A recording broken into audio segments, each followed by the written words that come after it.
কয়েক মিনিটের কম্পন। রিক্টার স্কেল বলছিল কম্পনের তীব্রতা ছিল 7.7। ভয়ঙ্করভাবে কেঁপে উঠেছিল মিয়ানমার। লাফিয়ে লাফিয়ে বাড়ছে মৃতের সংখ্যাও। আরও শক্তিশালী ভূমিকম্প হতে পারে বলে সতর্ক করলেন এবারে বিজ্ঞানীরা বলছেন হিমালয়ে আরেকটি বিধ্বংসী ভূমিকম্প হতে পারে, আর এর ফলে কেঁপে উঠতে পারে উত্তর ভারতের একাধিক অঞ্চল। তীব্রতা বেশি হলে প্রবল ক্ষয়ক্ষতি হতে পারে। তবে বিজ্ঞানীরা আশঙ্কা প্রকাশ করছেন যা আরও মারাত্মক। তাহলেও আরও একটি মারাত্মক যদি ভূমিকম্প আঘাত হানে পৃথিবীতে, তাহলে কি হতে পারে? ওরেগন স্টেট ইউনিভার্সিটির ক্রিস গোল্ডফিগার এবং তার সহকর্মীরা জানিয়েছেন 2060 সালের মধ্যে এই অঞ্চলে একটি বিধ্বংসী ভূমিকম্পের সম্ভাবনা 37%। হিমালয়কে আরও বিধ্বংসী ভূমিকম্প আঘাত করতে পারে বলে আশঙ্কা প্রকাশ করা হচ্ছে। আর এর প্রভাব চণ্ডীগড়, দিল্লির মতো জনবহুল শহর এবং প্রতিবেশী নেপাল সহ উত্তর ভারতের একটা বড় এলাকায় পড়তে পারে।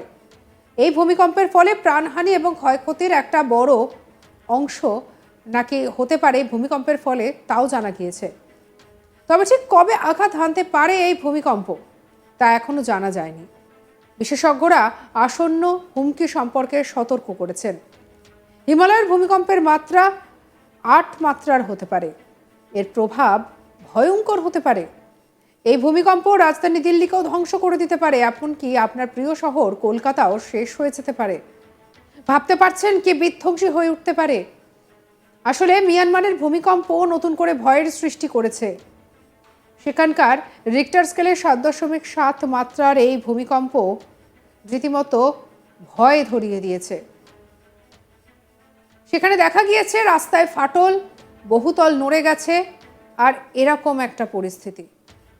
চলুন এবারে শুনে নি বিশেষজ্ঞ ঠিক কি ব্যাখ্যা করেছেন।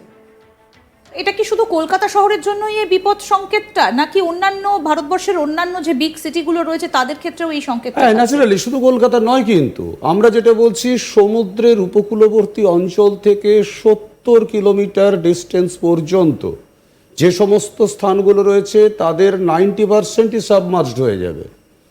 আর কলকাতা বা এই ধরনের শহরগুলো যারা জাইগেন্টিক চেহারা নিয়ে সমুদ্রের উপকূলবর্তী অঞ্চলে বসবাস করছে, তাদের অলরেডি নেচারটাই হয়ে গেছে ডিগ্রেডিং, তারা আস্তে আস্তে আস্তে আস্তে অবনমিত হতে শুরু করে। কারণ কি বিশ্ব উষ্ণায়ন নাকি অন্য কারণ? একদিকে বিশ্ব উষ্ণায়ন, জলবায়ু পরিবর্তন যেমন প্রভাব ফেলছে, আর একদিকে আমাদের যে প্রভাব, আমরা এই যে কনস্ট্যান্টলি যে কনস্ট্রাকশনগুলো চালিয়ে যাচ্ছি, সেই কনস্ট্রাকশনটাকে আমরা কখনো স্টাডি করছি না যে শহর কতটা পরিমাণে লোড নিতে পারে, শহরের কতটা ওয়েট রাখার মতো ক্ষমতা আছে।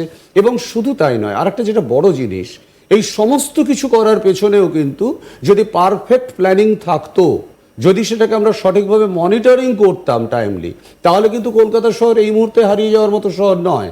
কারণ এখানে যে নবীন পলিমাটি, সেই নবীন পলিমাটিটা প্রতি মুহূর্তে শহরের তলা দিয়ে ধুয়ে বেরিয়ে যাচ্ছে। বেসিক্যালি সেইটাকে যদি আমি প্রোটেকশন দিতে পারতাম, তাহলে হয়তো শহর আরও বেশ কিছুদিন বাঁচতে পারতো। আমরা কিন্তু কলকাতা শহরের পরিকল্পনার জন্যে বেসিক্যালি কখনোই কিছু ভাবিনি, এবং এখনো পর্যন্ত যেহেতু আমাদের মাথায় সেই চিন্তাটাই নেই, সেই কারণের জন্য আমাদের সবার অজান্তেই ধীরে ধীরে ধীরে ধীরে শহরটাই পায়ের তলা থেকে হারিয়ে যাচ্ছে।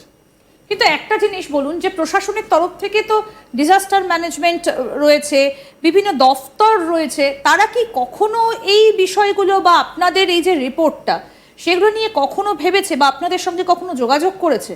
না, বেসিক্যালি এই ধরনের যোগাযোগ কখনোই করে না। আর আমাদের তো দেখুন, রিপোর্ট তো কখনো নিয়ে গিয়ে কাউকে পৌঁছে দেওয়ার মতো ব্যাপার নেই। রিপোর্ট ইন্টারন্যাশনাল জার্নালে পাবলিশড হয়েছে, সেই রিপোর্ট দেখতে হবে এবং দেখে নিয়ে সেখানে করতে হবে। এবারে যদি কখনো কেউ উৎসাহ প্রকাশ করে, আগ্রহ প্রকাশ করে যে আমি রিপোর্টটা দেখতে চাই, জানতে চাই, তখন আমরা তাদেরকে যতটা সম্ভব বোঝানোর সেটা বোঝাই।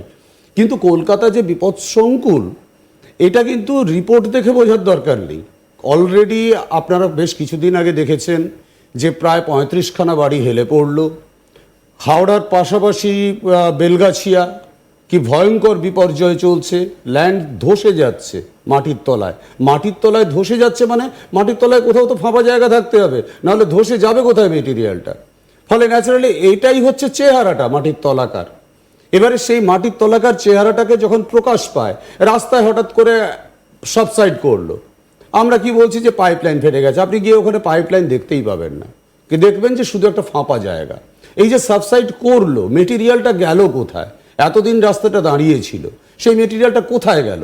সে ন্যাচারালি সে তার নিজস্ব পদ্ধতিতে ধুয়ে ধুয়ে মাটির তলা দিয়ে বেরিয়ে গেছে। আমরা সেই জায়গাগুলোকে প্রপারলি মনিটরিং করছি না।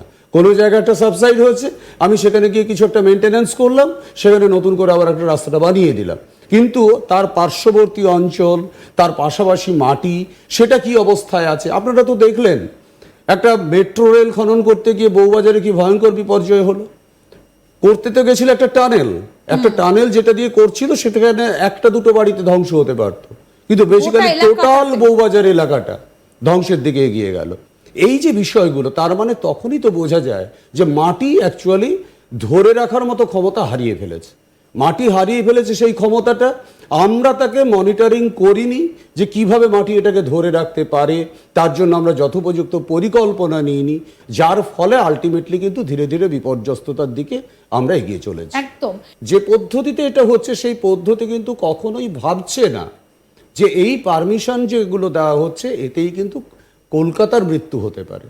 কলকাতার এই যে বিপুল জনসংখ্যা, তাদের যে এখানে একটা সংস্থান হয়ে আছে, সেই সংস্থানটা টোটালটাই চিরতরে হারিয়ে যেতে পারে। এগুলো কি হবে? আস্তে আস্তে মাটিতে বসে যেতে থাকবে, মাটিতে বসতে থাকবে। এবং যতই আপনারা খেয়াল করে দেখবেন যে যত বিশ্ব উষ্ণায়ন বাড়ছে ততই কিন্তু ভূমিকম্পের প্রবণতাও বাড়ছে একদম, এবং সংখ্যা বেড়ে যাচ্ছে। কলকাতায় আগে হয়তো 15 বছর 20 বছরে একবার হয়তো কাঁপতো, এখন আপনি দেখবেন প্রত্যেক বছর 3-4 বার করে কলকাতা কাঁপছে। এই যত কাঁপছে, মাটির তলার যে ফাইন সেডিমেন্টগুলো সেগুলো জলের সঙ্গে দ্রবীভূত হয়ে গিয়ে লিকুইফ্যাকশন ঘটছে, অর্থাৎ যেন মাটি দই বা ঘোলের মতো হয়ে যাচ্ছে, সারফেস স্লোপ দিয়ে আস্তে আস্তে বাইরে বেরিয়ে আসছে। আমাদের সবার অজান্তে পায়ের তলা থেকে একটু একটু করে মাটি সরে যাচ্ছে, আমরা কিন্তু বুঝতে পারছি না।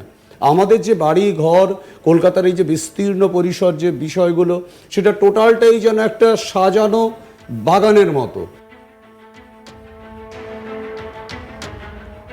কয়েক মিনিটের কম্পন রিক্টার স্কেল বলেছিল, কম্পনের তীব্রতা ছিল 7.7, আর তারপরেই তাসের ঘরের মতো ভেঙে পড়েছে একটার পর একটা বহুতল। আপনারা যে ছবিগুলো দেখতে পাচ্ছেন, মিয়ানমারের ছবি আপনারা দেখতে পাচ্ছেন, ভয়ঙ্করভাবে কেঁপে উঠেছিল মিয়ানমার।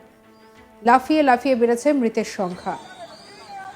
আর শক্তিশালী ভূমিকম্প কিভাবে আঘাত এনেছে তা বিভিন্ন ছবিতে, ভিডিওতে প্রকাশ পেয়েছে। দেখুন কিভাবে তাসের ঘরের মতো এই যে এত উঁচু তলা, এই বিলাসবহুল বিল্ডিংটি ভেঙে পড়ল। আরও একটি বিল্ডিং দেখা যাচ্ছে যেটা হেলে পড়েছে।